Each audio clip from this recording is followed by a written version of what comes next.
Hi ನಮಸ್ಕಾರ. Pack ವರ್ಲ್ಡ್ಗೆ ಸ್ವಾಗತ. ನಾನು ನಿಮ್ಮ ಪ್ಯಾಕ್. ನಿನ್ನೆ ಮನಾಲಿಯಿಂದ ಹೊರಟು ನಾವು ತುಂಬ ದೂರ ಜರ್ನಿಯನ್ನು ಮಾಡಿ ಲೇಟ್ ನೈಟ್ ಧರ್ಮಶಾಲಾ ರೀಚ್ ಆಗಿದ್ವಿ. ಇವತ್ತು ಬೆಳಿಗ್ಗೆ ಎದ್ದು ನಮ್ಮ ನಿತ್ಯ ಕಾರ್ಯಗಳನ್ನು ಮುಗಿಸ್ಕೊಂಡು ಈಗ ಧರ್ಮಶಾಲಾದಲ್ಲಿ ಕೆಲವೊಂದು ಸ್ಪೆಷಲ್ ಪ್ಲೇಸ್ಗಳನ್ನು ನೋಡೋಕೆ ಹೋಗ್ತಿದ್ದೀವಿ. ಬನ್ನಿ, ನಿಮಗೂ ಆ ಸ್ಪೆಷಲ್ ಪ್ಲೇಸ್ಗಳನ್ನು ತೋರಿಸ್ತೀನಿ, ನೋಡ್ತಾ ಇರಿ ಆಯಿತಾ. ಬನ್ನಿ ಹೋಗುವ. ಅಂತೂ ಬೆಳಿಗ್ಗಿನ ಉಪಹಾರ ಮಾಡುವಂತ ಹುಡ್ಕೊಂಡು ಹೋಗ್ತಿದ್ವಿ. ಡೈಲಿ ಮ್ಯಾಗಿ ಅದೆಲ್ಲ ತಿಂದು ಸಾಕಾಗಿತ್ತು. ಇವತ್ತೊಂದು ಸ್ಪೆಷಲ್ ಹೋಟೆಲ್ಗೆ ಹೋದ್ವಿ. ಅಲ್ಲಿ ನೋಡಿದ್ರೆ ಮಸಾಲೆ ದೋಸೆ ಸಿಕ್ತು. ಅದನ್ನು ತಿನ್ಕೊಂಡು ನಾವು ಮತ್ತೆ ಹೊರಟ್ವಿ. ನಾವಿವತ್ತು ಫಸ್ಟ್ ನೋಡೋಕೆ ಹೋಗ್ತಿರೋದೇ ಧರ್ಮಶಾಲದಲ್ಲಿರುವಂಥ ಹಿಮಾಚಲ ಪ್ರದೇಶ ಕ್ರಿಕೆಟ್ ಅಸೋಸಿಯೇಷನ್ನ ದೊಡ್ಡ ಕ್ರಿಕೆಟ್ ಮೈದಾನಕ್ಕೆ. ಇದೇ ನೋಡಿ ಧರ್ಮಶಾಲಾದ ಕ್ರಿಕೆಟ್ ಮೈದಾನ. ಸ್ಟೇಡಿಯಮಲ್ಲಿದ್ದೇವೆ. ಏನು ಬ್ಯಾಟಿಂಗ್ ಮಾಡ್ತಿದ್ದಾರೆ ಗೊತ್ತಾ? ಜೋರಾಗಿ ಬ್ಯಾಟಿಂಗ್ ಮಾಡ್ತಿದ್ದಾರಲ್ಲ, ತೋರಿಸ್ತೀನಿ. ಯಾರು ಆಡ್ತಿರ್ಲಿಲ್ಲ, ಸುಮ್ಮನೆ ಹೇಳಿದೆ. ಬಟ್ ಈ ಗ್ರೌಂಡ್ ಒಂದು ಸಖತ್ತಾಗಿತ್ತು. 30 ರೂಪಾಯಿ ಟಿಕೆಟ್ ತಗೊಂಡು ಒಬ್ಬರಿಗೆ ಒಳಗಡೆ ಬರ್ಬೋದು. ಇದು ವಿಶ್ವದಲ್ಲಿಯೇ ಎತ್ತರದಲ್ಲಿರುವಂಥ ಕ್ರಿಕೆಟ್ ಗ್ರೌಂಡ್. ಅಂದರೆ 1457 ಮೀಟರ್ಗಳಷ್ಟು ಎತ್ತರದಲ್ಲಿದೆ ಸಮುದ್ರ ಮಟ್ಟದಿಂದ. ಇದರಲ್ಲೊಂದು 23,000 ಜನ ಆಸನ ವ್ಯವಸ್ಥೆ ಕೂಡ ಇದೆ. ತುಂಬ ಚೆನ್ನಾಗಿದೆ. ನಾವು ನೋಡ್ಕೊಂಡು ಬಂದ್ವಿ. ಹಾಗೆ ಗ್ರೌಂಡ್ ಮುಗಿಸ್ಕೊಂಡು ಬಂದು ಸ್ಟೇಟ್ ವಾರ್ ಮೆಮೋರಿಯಲ್ ಸ್ಮಾರಕ ಇರುವಂಥ ಕಡೆಗೆ ಬಂದ್ವಿ. ಇಲ್ಲಿ ಅದೆಷ್ಟು ಯುದ್ಧಗಳಲ್ಲಿ ಮಡಿದಂಥ ವೀರ ಯೋಧರ ಸ್ಮರಣಾರ್ಥವಾಗಿ ನಿರ್ಮಿಸಿರುವಂಥ ಸ್ಮಾರಕಗಳು. ಈ ಫ್ಲೈಟು 1965 to 1971 ಇಂಡೋ ಪಾಕ್ ಯುದ್ಧ ಟೈಮಲ್ಲಿ ಬಳಸಿರುವಂಥದ್ದು. ಇದರ ಪೈಲಟಾಗಿ ನಿರ್ಮಲ್ಜಿತ್ ಸಿಂಗ್ ಅಂತಿದ್ರು. 1958 1991 ಇದು ಸೇವೆಯನ್ನು ನೀಡಿದೆ. ಇದರ ಮ್ಯಾಕ್ಸ್ ಸ್ಪೀಡ್ 120 ಕಿಲೋಮೀಟರ್, 20,000 ಫೀಟ್ ಹೋಗುತ್ತೆ. Range 800 kilometres.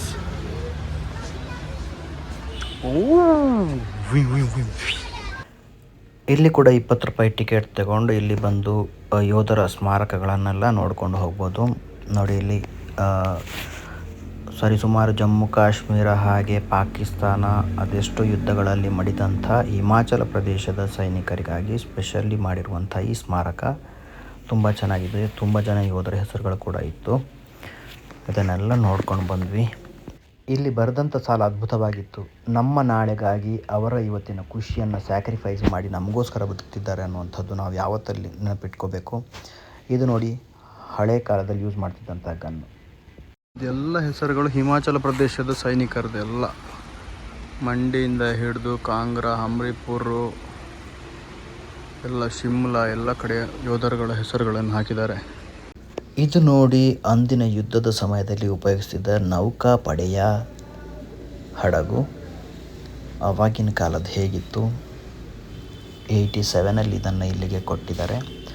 ಹಾಗೆ ಈ ಸ್ಮಾರಕದಲ್ಲಿ 1947 ಹಿಡಿದು ಅದೆಷ್ಟೋ ಯುದ್ಧಗಳಲ್ಲಿ ಉಪಯೋಗಿಸ್ತಿದ್ದಂಥ ವಿಮಾನ ಇರ್ಬೋದು, ಸೇನೆಯ ವಾಹನಗಳಿರ್ಬೋದು, ಇವೆಲ್ಲವನ್ನು ಕೂಡ ನೀವು ನೋಡ್ಬೋದು. ನೋಡಿ ಹೇಗಿದೆ ಅಂತ. ಹಾಗೆ ಅಲ್ಲಿಂದ ಮುಂದಕ್ಕೆ ಹೋದರೆ ಸ್ಟೇಟ್ ವಾರ್ ಮ್ಯೂಸಿಯಂ ಕೂಡ ಇದೆ. ಅಲ್ಲಿಗೆ ಒಂದು 20 ರೂಪಾಯಿ ಟಿಕೆಟ್ ಕೊಟ್ಟು ಮತ್ತೆ ಒಳಗಡೆ ಹೋದರೆ ಅಲ್ಲಿ ಏನೇನು ಸ್ಪೆಷಲ್ ಇದೆ ಅಂತ ಬನ್ನಿ ನೋಡ್ಕೊಂಡು ಬರೋಣ. ಒಳಗಡೆ ಹೋಗ್ತಿದ್ದಾಗೆ ಸೈನಿಕರ ಸ್ತಬ್ಧ ಚಿತ್ರಗಳನ್ನು ಕೂಡ ನೋಡಿದ್ವಿ. ಹಾಗೆ ಒಳಗಡೆ ಹೋದರೆ ಅಲ್ಲಿ ಡಿಸ್ಪ್ಲೇಯಲ್ಲಿ ಏನು ಬರುತ್ತೋ ಅದನ್ನು ನಾವು ನೋಡಿ ಇಲ್ಲಿ ಆಡಿಯೋ ಕ್ಲಿಕ್ ಮಾಡಿದರೆ ನಮಗೆ ಹೆಡ್ಫೋನಲ್ಲಿ ಅದರ ಬಗ್ಗೆ ಡೀಟೇಲ್ಸನ್ನು ಕೊಡುವಂಥ ಮಾಹಿತಿ ಕಾರ್ಯಗಳು ಕೂಡ ಇದೆ. ಹಾಗೆ ಇಲ್ಲಿ ನೋಡಿ, ಬೇರೆ ಬೇರೆ ಸಮಯದಲ್ಲಿ ನಡೆದಂಥ ಯುದ್ಧಗಳ ಬಗ್ಗೆ ಕೂಡ ಎಕ್ಸ್ಪ್ಲನೇಷನ್ ಸಿಗುತ್ತೆ. TV ಸ್ಕ್ರೀನ್ ಮೇಲೆ ಬರೋದಕ್ಕೆ ನಾವು ಅಲ್ಲಿ ಕೆಳಗಡೆ ಹೆಡ್ಫೋನ್ ಹಾಕೊಂಡು ಕ್ಲಿಕ್ ಮಾಡಿದ್ರೆ ಅದರಲ್ಲಿ ಫುಲ್ಲು ಡೀಟೇಲ್ಸ್ಗಳು ಕೂಡ ಬರುತ್ತೆ. ಅದನ್ನು ಕೂಡ ನಾವು ಕೇಳ್ಬೋದು. ಹಾಗೆ ಇಲ್ಲಿ ನೋಡಿ, ಕಾರ್ಗಿಲ್ ಯುದ್ಧ ಸಮಯದಲ್ಲಿ ಹಾಗೆ ಬೇರೆ ಬೇರೆ ಯುದ್ಧ ಸಮಯದಲ್ಲಿ ಮೇಜರ್ ಪಾತ್ರವನ್ನು ವಹಿಸಿದಂಥ ಯೋಧರ ಸ್ಟ್ಯಾಚ್ಯುಗಳು ಕೂಡ ಇದೆ. ಅದನ್ನು ಕೂಡ ನೋಡ್ಬೋದು. ಫಸ್ಟ್ ವರ್ಲ್ಡ್ ವಾರ್ ಅದರ ಚಿತ್ರ ಕೂಡ ಇದೆ. ಹಾಗೆ ಪಿಲ್ಲರ್ಸ್ ಆಫ್ ಅಶೋಕ ಧ್ವಜಸ್ತಂಭದ್ದು ಕೂಡ ಇದೆ.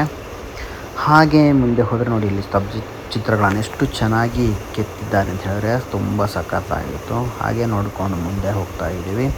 ಮುಂದೆ ಹೋದರೆ ನೋಡಿ, ಕಾರ್ಗಿಲ್ ಯುದ್ಧ ಸಮಯದಲ್ಲಿ ಪರಮವೀರ ಚಕ್ರವನ್ನು ಪಡೆದಂಥ ಯೋಧರ ಫೋಟೋಗಳು. ಹಾಗೆ ಇಲ್ಲಿ ನೋಡಿ, ಬೇರೆ ಬೇರೆ ರೀತಿಯ ಸೈನಿಕರಿಗೆ ಕೊಡುವಂಥ ಪರಮವೀರ ಚಕ್ರ ಇರ್ಬೋದು, ಅಶೋಕ ಚಕ್ರ.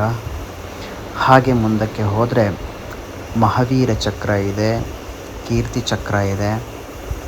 ಹಾಗೆ ನೋಡಿ, ವೀರ್ ಚಕ್ರ, ಇದೇ ಥರದ ಪದಕಗಳನ್ನು ಅವರಿಗೆ ಕೊಡ್ತಾರೆ ಸೇನೆಯಲ್ಲಿ ಸಾಧನೆಯನ್ನು ಮಾಡಿರುವಂಥವ್ರಿಗೆ. ನೋಡಿ, ಇದು ಸೇನಾ ಮೆಡಲ್ ಅಂತ ಇದೆ. ಹಾಗೆ ನೌಕಾಸೇನೆಯಲ್ಲಿ ಹಾಗೆ ವಾಯುಸೇನೆಯವರಿಗೆ ಸಪ್ರೇಟ್ ಆಗಿದೆ. ಹಾಗೆ ಬೇರೆ ಬೇರೆ ರೀತಿಯಲ್ಲಿ ಅವರಿಗೆ ಕೊಡುವಂಥ ಈ ಥರ ಪದಕಗಳನ್ನು ಕೂಡ ಇಲ್ಲಿ ಡೆಮೋ ಆಗಿಟ್ಟಿದ್ದಾರೆ. ಇದು ನೋಡಿ ಮ್ಯೂಸಿಯಮ್ನ ನಕ್ಷೆ ಈ ಥರ ಇದೆ ಅಂತ. ಹಾಗೆ ನೋಡಿ ಅಲ್ಲಿ ದ ಸೆಕೆಂಡ್ ವರ್ಲ್ಡ್ ವಾರ್ ಟೈಮಲ್ಲಿ ಭಾರತದ ಸೈನಿಕರು ಪಾಲ್ಗೊಂಡಂಥ ಫೋಟೋಗಳು.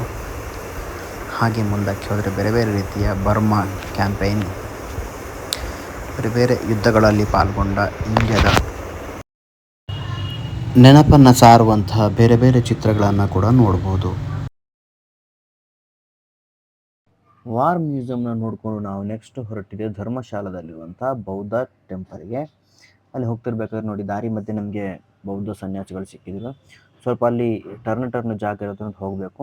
ಹೋಗ್ತಿರ್ಬೇಕಾದ್ರೆ ಫಸ್ಟ್ ನಮಗೆ ಸಿಗೋದೇ ದಾಲ್ ಲೇಕ್ ಅಂತ. ದಾಲ್ ಲೇಕಲ್ಲಿ ಫಸ್ಟ್ ಸಿಗೋದಲ್ಲಿ ಹೋದರೆ ಒಂದು ಶಿವನ ದೇವಸ್ಥಾನ ಇದೆ. ಬನ್ನಿ ದೇವಸ್ಥಾನಕ್ಕೆ ಹೋಗಿ.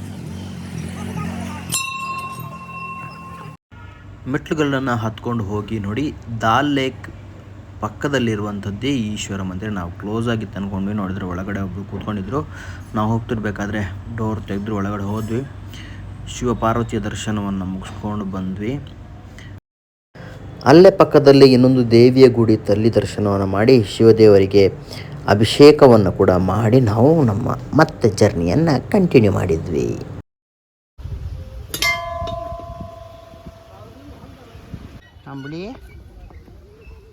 ಅಂಬಳಿ ಎಂತಮ್ಮ, ನಮ್ದು ಭಾಷೆ ಅರ್ಥ ಆಗ್ತದೆ ನಿಮಗೆ? ಕ್ಯಾ ಕರ್ತಿ ಹೇ ಇದಾರ್ ಸೊರಹ ಹೇ ಹಾವ್ ಅಜಾ ಅಜಾ ಮೇರೆ ಬುಲ್ಬುಲ್. ಹಾಗೆ ಮುದ್ದು ಕರುವಿನ ಜೊತೆ ಮಾತಾಡಿ ಸ್ವಲ್ಪ ಹೊತ್ತು ಕಳೆದು ಅಲ್ಲೇ ಇರುವಂಥ ದಾಲ್ ಲೇಕನ್ನು ನೋಡೋಕೆ ಹೋದ್ವಿ. ನೋಡಿ ಅಲ್ಲಿ ದೊಡ್ಡ ದೊಡ್ಡ ಮೀನುಗಳಿದೆ. ದಾಲ್ ಲೇಕಲ್ಲಿ ತುಂಬ ದೊಡ್ಡ ಕೆರೆ, ತುಂಬ ಮೀನು ಕೂಡ ಇದೆ.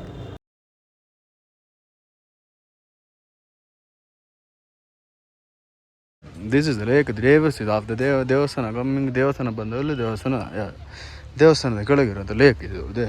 This is the lake. So many fishes, ಮೀನುಗಳಿದೆ, ಎಲ್ಲ ಇದೆ. ಇದು ದೇವಸ್ಥಾನ. ದಾಲ್ ಲೇಕಿಗೆ ಒಂದು ರೌಂಡ್ ಹೊಡೆದಲ್ಲಿ ಯಾರೋ ಫಿಶ್ಗೆಲ್ಲ ಬಿಸ್ಕೆಟ್ ಹಾಕ್ತಿದ್ರು. ಅದರಲ್ಲೊಂದು ಪೀಸ್ ಇತ್ತು, ನಾನು ಹಾಕ್ತಿದ್ದೆ. ಫಿಶ್ಗಳೆಲ್ಲ ತಿಂತಿದ್ವು. ಅಲ್ಲಿಂದ ಮುಂದೆ ಹೊರಡೋಣಂತ ಹೋಗ್ಬೇಕಾದ್ರೆ ಅಲ್ಲಿ ನೋಡಿ ಬಾಲಾಡ್ಸ್ಕೊಂಡು ಟಿಂಗ್ ಅಂತ ಒಬ್ಬರು ಓಡಾಡ್ಕೊಂಡು ಬರ್ತಿದ್ರು. ಇಲ್ಲಿಗೆ ಬಸ್ ವ್ಯವಸ್ಥೆ ಕೂಡ ಇದೆ. ನಾವು ನೆಕ್ಸ್ಟ್ ಹೋಗಿದ್ದು ನಡ್ಡಿ ಅನ್ನೋ ಜಾಗಕ್ಕೆ. ಈ ನಡ್ಡಿ ಅನ್ನೋದು ತುಂಬ ಎತ್ತರದಲ್ಲಿದೆ. ಈ ಜಾಗದಲ್ಲಿ ಒಳ್ಳೆ ವ್ಯೂ ಪಾಯಿಂಟ್ ಇದೆ ಅಂತ ಅಲ್ಲಿ ಕರ್ಕೊಂಡು ಹೋದ್ರು. ಬಟ್ ಚೆನ್ನಾಗಿದೆ. ಬಟ್ ಹೈಯೆಸ್ಟ್ ಫಾರಿನರ್ಸ್ ಬರ್ತಾರೆ ಅಲ್ಲಿ. ಯಾಕಂದರೆ ಅಲ್ಲಿ ಕೆಳಗಡೆ ಹೋದರೆ ಫಾಲ್ಸ್ ಇದೆ, ಟೆಂಪಲ್ ಇದೆ, ಟ್ರಕ್ಕಿಂಗ್ಗೆ ಒಳ್ಳೊಳ್ಳೆ ಸ್ಪೇಸ್ ಇದೆ ಅಂತ ಹೇಳಿದ್ರು. ಬಟ್ ನಾವು ಸುಸ್ತಾಯಿತು, ಜ್ಯೂಸ್ ಕುಡಿಯೋಣ ಅಂತ ಹೋದರೆ ಜ್ಯೂಸ್ ಅವನು ಫಾರಿನರ್ಸ್ಗೆ ಅಡ್ರೆಸ್ಸನ್ನು ಹೇಳ್ತಿದ್ದೆ. ನಾನೊಂದು ಮ್ಯಾಂಗೋ ಮಿಲ್ಕ್ ಶೇಕ್ ತಗೊಂಡೆ. ಚೆನ್ನಾಗಿತ್ತು.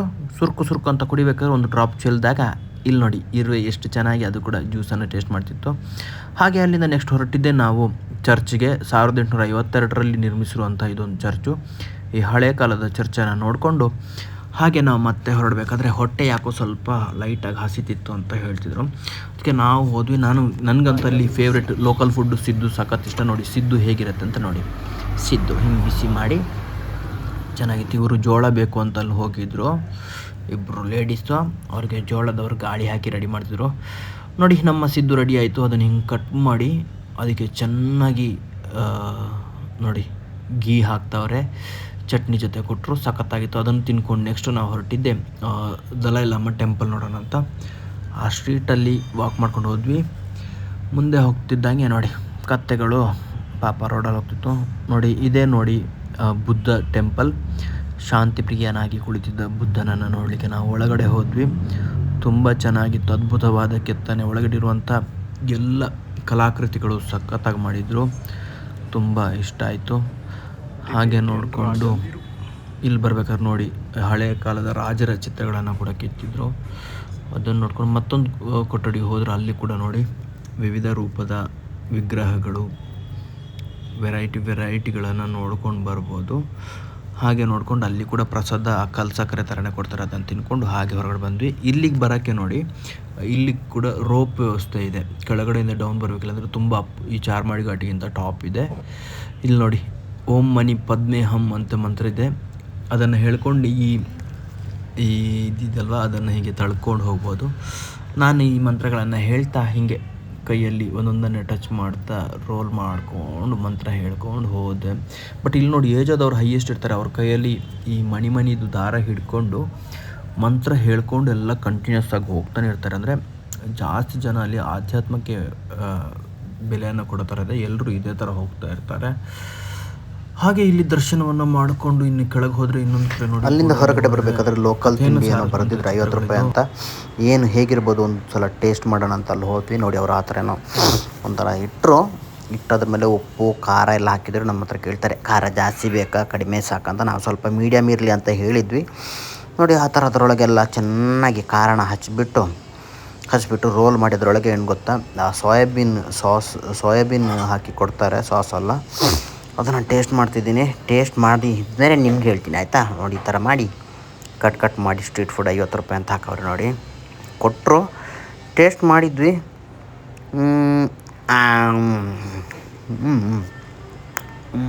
ಚೆನ್ನಾಗಿದೆ, ತುಂಬ ಚೆನ್ನಾಗಿದೆ. ನಿಮ್ಗೆ ಬೇಕಾ ಇಲ್ಲಿಗೆ ಬಂದರೆ ಒಂದು ಸಲ ಟ್ರೈ ಮಾಡಿ ಆಯಿತಾ.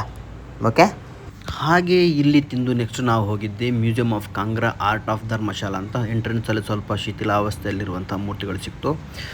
ಇದು ನೋಡಿ ಆನೆ ದಂತದಲ್ಲಿ ಮಾಡಿರುವಂಥ ಐಟಮ್ಗಳು. ಹಾಗೆ ಇದು ಒಬ್ಬ ಸಿಂಗರ್ ಧರಿಸಿರುವಂಥ ಅವನ ಆಭರಣಗಳು, ಅದೆಲ್ಲ ಸೇರಿ ಮಂತ್ರದ ಪುಸ್ತಕಗಳು, ಹಾಗೆ ಸ್ಟೋರ್ ಮಾಡುವಂಥ ಪಾತ್ರ. ಹಾಗೆ ನೋಡಿ ಇದರ ಒಳ ಚಿತ್ರಣ ಟೋಟಲಾಗಿ ಹೀಗೆ ಕಾಣಿಸ್ತಿತ್ತು ನಮಗೆ.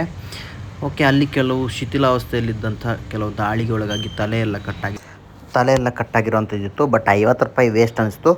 ನೆಕ್ಸ್ಟ್ ನಾವು ಕಲ್ಕಿ ಸಿನಿಮಾ ನೋಡ್ಕೊಂಡು ಬಂದ್ವಿ.